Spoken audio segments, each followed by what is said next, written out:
Hey everybody, this is Sarah Whitaker. And Salty Dalty. Here for Working the World, episode 15. Today we're going to go into the world of politics and professional wrestling.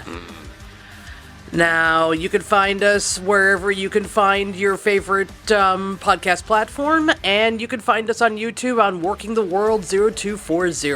I'm glad you got that right. I got that right this time. Yep, you stole it from me, so you should get it right. Well, yes, because he as mentioned in previous episodes, he had the 0240 on his back for his character, and that came out of my social media for wanting to have 24 and couldn't have it on Salty Dalty, so there we go. All right, recently, unfortunately, you got injured.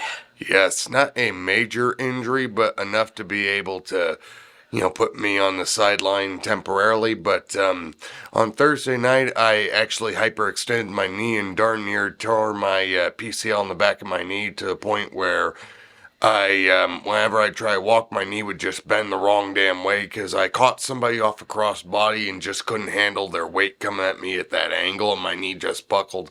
Not anything wrong with the guy or anything he did in the ring. It was just that the situation didn't work because I think I might have been just a little bit too close, so I'll take responsibility for that one. But, it's coming along, somewhat well.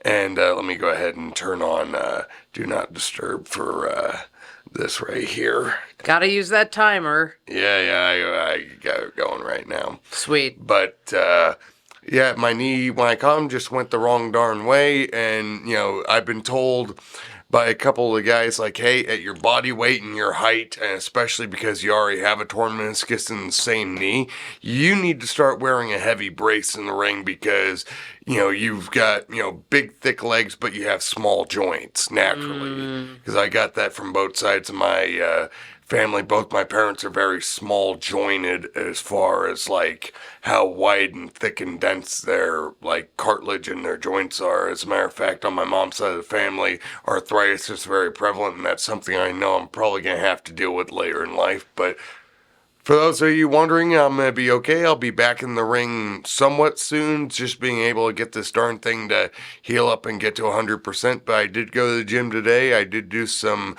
light box squats, some light sumo deadlifts, got some range of motion back in my knees, so I'm happy to be back at it. Wonderbar. Now let's talk about our jargon of the day. Politician. Politicians are people that work the backstage politics in order to get a leg up on the industry. That doesn't work for me, brother. That doesn't work for me, brother. Yeah, just like whenever you see the word politician in any wrestling dictionary or thesaurus or encyclopedia or whatever they're still reading nowadays, probably Wikipedia or something like that, but yeah, two people that, or two groups of people that were known for being very political backstage as far as, being able to, have the show go their way are probably Hulk Hogan and the Clique. Probably the two most notorious ones, so because they were able to get in Boss Man's ear in their company at the time and tell him, like, hey, this is the way I think that the ship should be stirred.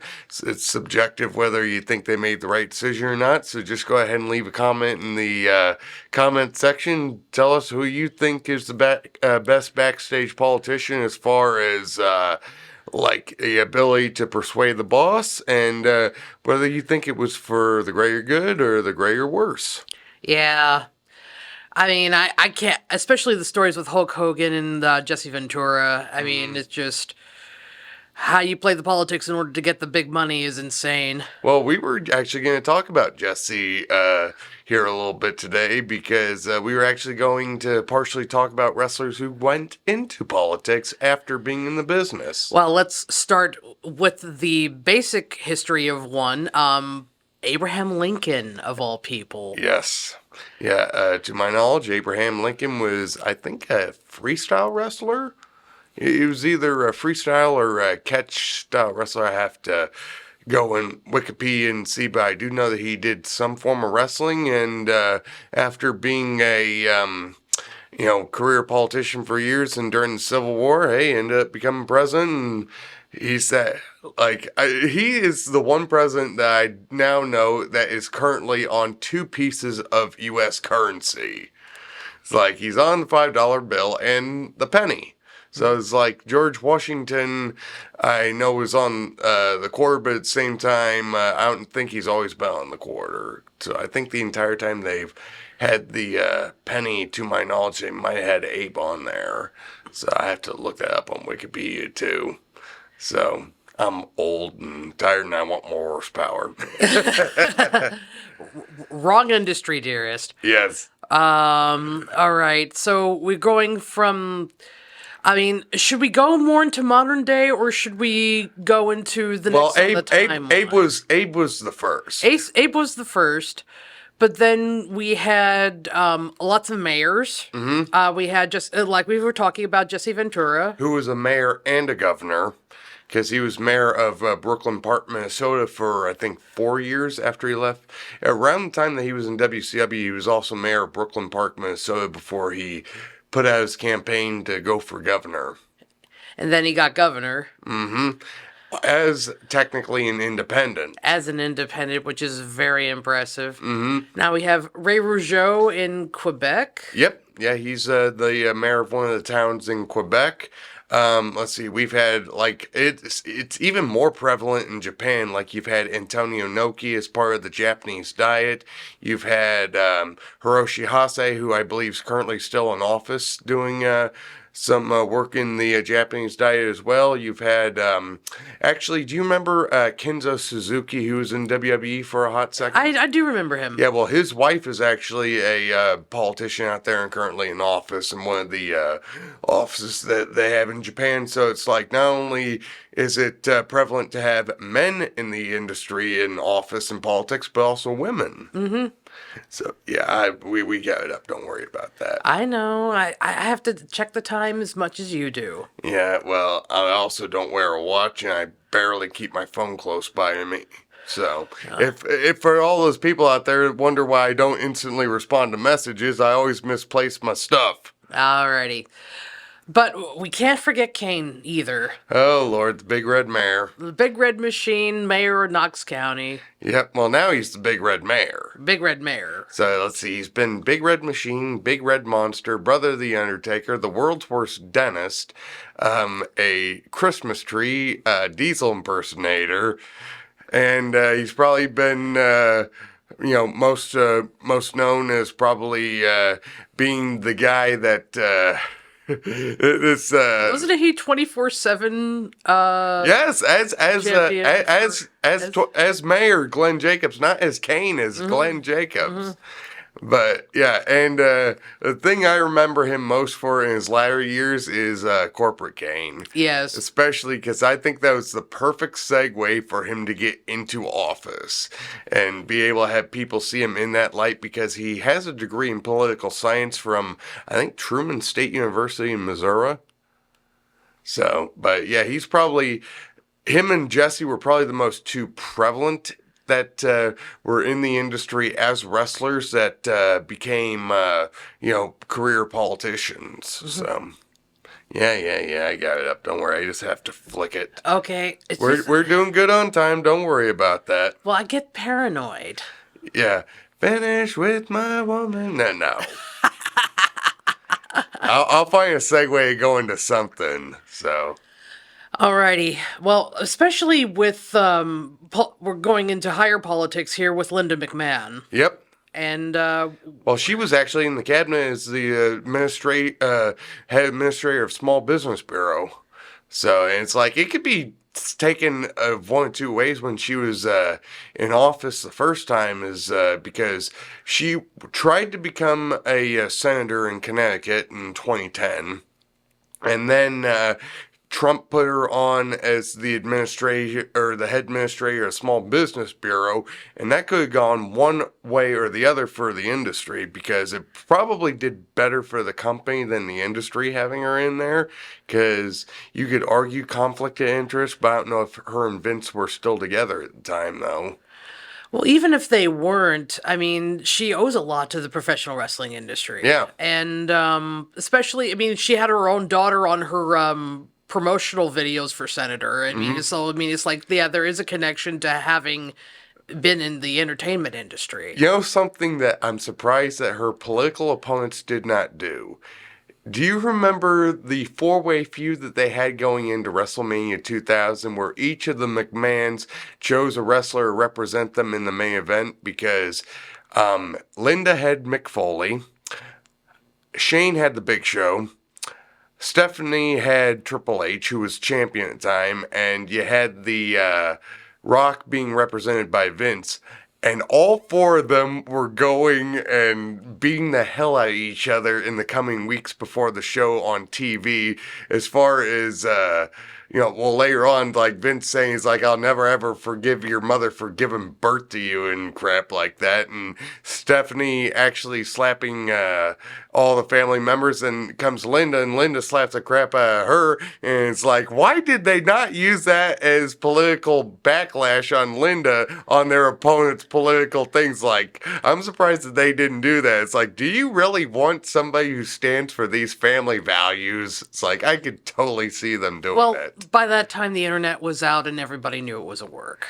Yeah. But, I mean, But then again, some people are not smart. I've come across through the wrestling industry and will buy anything that they see on social media, so you never know. well, especially with Linda McMahon and stuff like that. I mean, it's like you could say that. I mean, this is somebody who promotes these Yeah, that's why I was rather going to. than actually. Well, yeah, that's kind of the point I was trying to get to, because she was CEO of the company. Mm, So that's kind of along the lines that I was going to. Darn, you had to cut me off before I made my point. I'm sorry. As you should be. No, I'm just kidding. No, Oh, you big baby. I'm a baby. Yeah, do that in front of the wrestlers to creep them out. Well, you already did it to one. I already did it to one. Yeah, but anyway, we digress. So Alrighty, so who else do we have on the list of politics? Well, here's the thing. Now, okay, we already go on record by saying we don't take sides in politics. So, I mean, we're here just to comment on his involvement in professional wrestling. So, I mean, it's like President Trump was, in fact, heavy in WWE and, in fact, was on it. Hell of the billionaires. He shaved Vince McMahon's head, for crying out loud. You call that heavy? Are you kidding me? He almost made an entire house. Well, I mean, I'm sure the house would have been great in Detroit that night anyway, but having him go and have Bobby Lashley beat up Umaga, shave Vince McMahon's head, and actually have him clothesline Vince on the outside of the ring is like that, how can you not want to pay to see that? Because it's like, especially back then before Trump went into politics, like he was the number one reality game show host at the time. So it's like, of course it's going to turn some eyes that, might not even be wrestling fans to watch the pay-per-view. But, and then they brought Trump back, they put him in the Hall of Fame. I mean, it's like, the ability to use the professional wrestling industry to be able to promote yourself in a way to learn how to manipulate people's emotions are very useful in politics. Kane even went on record saying that. And learning the backstage politics side of things too, it's even more useful.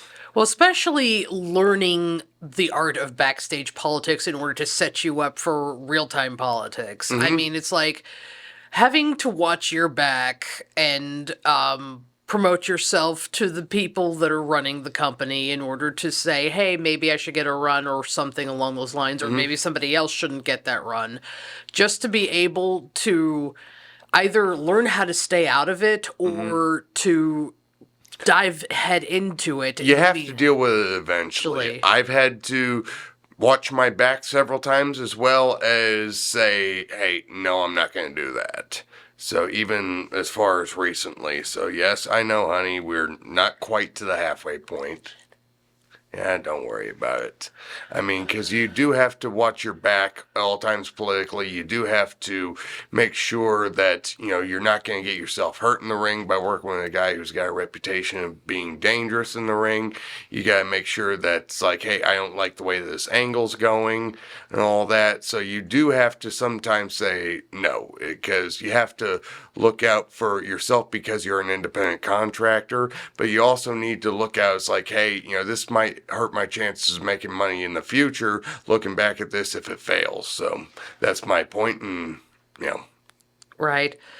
I mean, it's like, especially seeing these wrestlers go into politics. I mean, it's like it prepares you in order to make that step into the realm of politics. Because I mean, you get a sense of self, you get a sense of how other people work, and it's like it's very useful. And I mean, especially going back to what Trump was doing. I mean, it's like he was even on the Undertaker's podcast during his presidency, and it's like, well, during his presidential campaign. right? But being able to use those connections, I mean, especially through Hollywood and through just plain respect and using their fan base. I mean, it's like many celebrities, even those who weren't politicians, are have been using the WWE as a springboard for their career, if they haven't been around much or they're just starting out.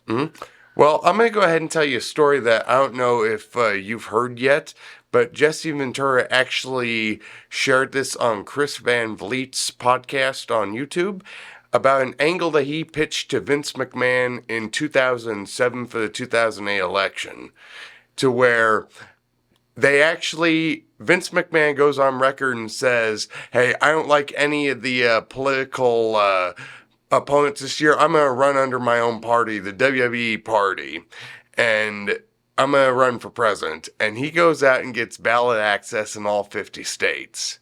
And Ventura comes in and says, like, no, I should be the candidate for the party. Then they do what they did with Trump and the Battle of the Billionaires, where they choose a wrestler to represent them. Ventura's guy goes over. Then at WrestleMania, after he goes over, it's like, this is no longer work. I really am running for president, because he always believed if he could get ballot access in all 50 states, he could possibly win. So, but that was actually a legit angle that he pitched back in 2007 for the 2008 election to possibly see, because he was interested in running that time. He even said during his Hall of Fame speech, saying, I think we should have a wrestler in the White House in 2008. So, a little anecdote there. So what do you think the world would be like if Jesse Ventura actually stepped up and managed to become president? I was going to say that would be an interesting one, so, because his political positions are definitely unique for a politician, to say the least, but he does have credibility, he does have experience in office, he served our country, and he also knows how to manipulate people's emotions, so, you never know until it happens. So, but he still has aspiration somewhat in him, but he also said in one of his books that he thought he'd be, shot in the head, second he took office. So, but I digress on that. So, what other avenues in politics have there been? I mean, especially with professional wrestling, because we've had like so many of that are in politicians and whatnot, but I mean, it's like, I mean, there have been other wrestlers that have gone into politics, like especially in Japan, like you mentioned, but like, what's the spectrum? I mean, how far can a wrestler go? I mean, other than possibly governor. Well, I mean, look, I think a wrestler absolutely could become president, especially like I've heard being said, all throughout the years in the last like half decades, like, hey, what would The Rock be like in office? Because he's somebody that's definitely taken interest in politics over the last decade or so. He's endorsed a couple of people for president. He knows the movie industry, and he's a heck of a businessman, and he knows how to manipulate people's emotions to a point where he can get, a crowd behind them. So you never really know what could happen with him, because I see him perhaps having the aspirations for that. But then again, he's making so much dang money as an actor. He's on the board of TKO, which is a parent company for WWE. So, I mean, who's to say? But I was going to say, one thing that should not be overlooked too is think global but start local. Well, there's like a couple other people that have been mayor here in the industry. Like Matt Morgan, I just found out was a mayor or deputy mayor in Florida. Rick Steiner, who's Braun Breaker's father, in case, there's some fans that are a little bit dated as far as knowing who the Steiner brothers are, because I grew up on them. And some of these guys, some of the people that listen to us might only be watching like on Monday nights and stuff like that. But I was going to say,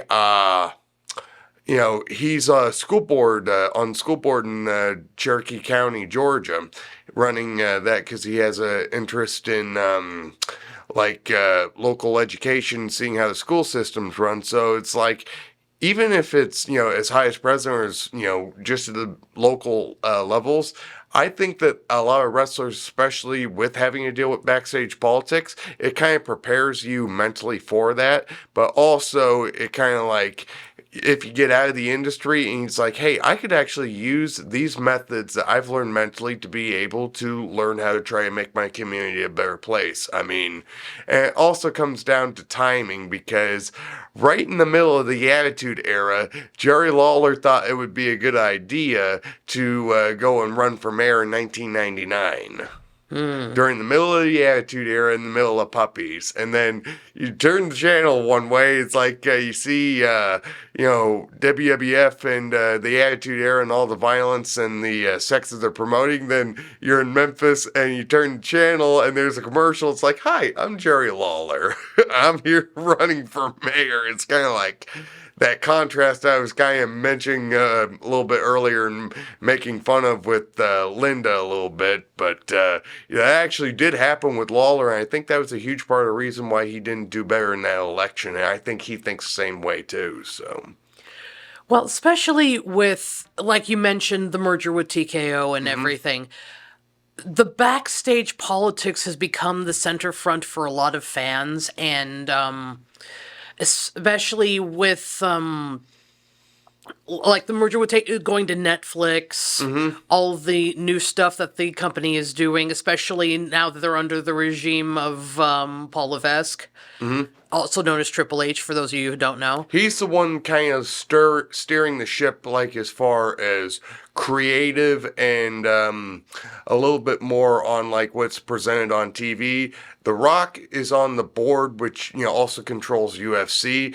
His role is kind of more the business side of it, like making mergers, acquisitions, stuff like that, to my knowledge. And tell people about Nick Khan. Nick Khan's the pretty much where Linda was to begin with. Like, he's a little bit more on the business and contractual side of all that, but he does have his hand a little bit in the presentation side of it, just to kind of make sure that basically it'd be Triple H's, like, I don't want to say assistant, but somebody that he uses to work off of. That kind of makes sense. So, but it just kind of depends on like how you see it. It's like some people like him, some people don't. He hasn't given me a reason to really dislike him. Right. So it's more just like the industry itself and how it's evolved that kind of makes me want to, start our own stuff again. So, because I like the way that things were done back in the day better. That's just me. Now, we're talking about back in our days as Well, back in our back in our days when we were promoters. Yeah, we're old. We did it in 2020, right when the Pandemic started, and we had good matches. We had a good setup. It's just that we tried to promote to a TV audience when we didn't have one. Now, well, because we thought that we were going to be getting that TV audience instantly because we were going to be trying to do stuff on Patreon, and then we couldn't even get a place to get a ring and have licensing and all that from the Iowa Athletic Commission. So we actually got to do it in a venue, register it there, and we just couldn't get that business model off the ground. Do I think it could work now? It'd be hard, but it'd be possible. But, I think we're kind of getting closer to that. Well, I mean, especially since we attempted to make media the forefront of the company, Yes. A lot of the other companies have started to use media as their forefront. You played no. But, I mean... And we were open when we said, it's like, hey, we hope other companies follow our footsteps in doing that. And looking at a lot of what the other companies around here that I've worked for are doing, yeah, absolutely. So yeah. Well, I mean, you find politics in the indies, you find politics in the big leagues, you find... No! Any industry where there's money involved or status involved, there's going to be politics regardless. Acting, making ball bearings even. It's like you're going to find it in every facet of life pretty much. It's just a matter of how far are you willing to go to keep your spot or take somebody else's spot or try to promote yourself to the spot you want to be in and make the money you want to make. That's all it is. It's the same as everything in life. It's just that it's more ruthless in wrestling because we're in this testosterone fueled environment where could be at each other's throats in any second now. But then again, hey, it could be the same making cupcakes with two businesses down the street. You never know. Well, let's check the... Oh, we still got about 3.5 more minutes. Alrighty. Like 3.5 more minutes, people. 3.5 more minutes. In my Gary Michael Capetta voice. Well, we've been going crazy with our podcast, especially with... No! We've been going crazy with our podcast because, I mean, especially within... the new setup, and it's a great setup, and we thank KPAO for everything. Oh, they've been great to us. Just still getting into the groove of being filmed at the same time as doing the podcast because it's a little harder to edit.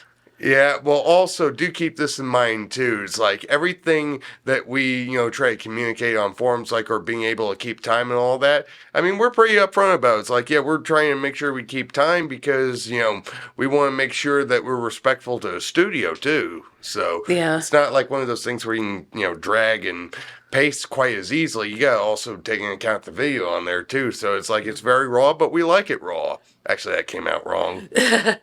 We like Raw's War. Yeah. Exactly. Yeah, Raw's War. Wrestling. Yep.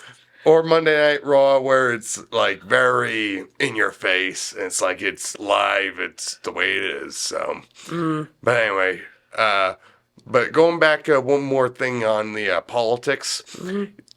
No matter where you are in wrestling, no matter where you are in life, you're going to have to deal with it eventually. I always try to follow the model, go and be truthful, be integrable, but also be honest and stick to your guns. Uh-huh. That's the way I always feel. It's like I'm not getting anybody in trouble out of malice or anything like that. It's just like if I have a difference of opinion on, it's not out of malice. It's just how I feel and, the direction I think things should go, and I'm going to leave it at that. Alrighty. Well, it's time to go home. I keep forgetting to bring that dang pencil with me. Yeah, you gotta bring the pencil. They're filming us now. Yeah. Well, it's gonna make even more sense if we ever get shown in Tennessee. So that's where it's really prevalent. Alrighty. Thank you for joining us for episode 15 about politics and professional wrestling. Follow us on your favorite podcast platform. and on YouTube, where it's Working the World 0240. Wait a second. We have another 20 seconds. Showing the time, dun dun, showing the time, dun dun. Breaking the law. No. Yeah, that's what I was going for. Well, actually, if you're going in politics, you can't be doing that. No! All right. And of course, as always, don't forget to shoot the half. Shoot the half and stay classy.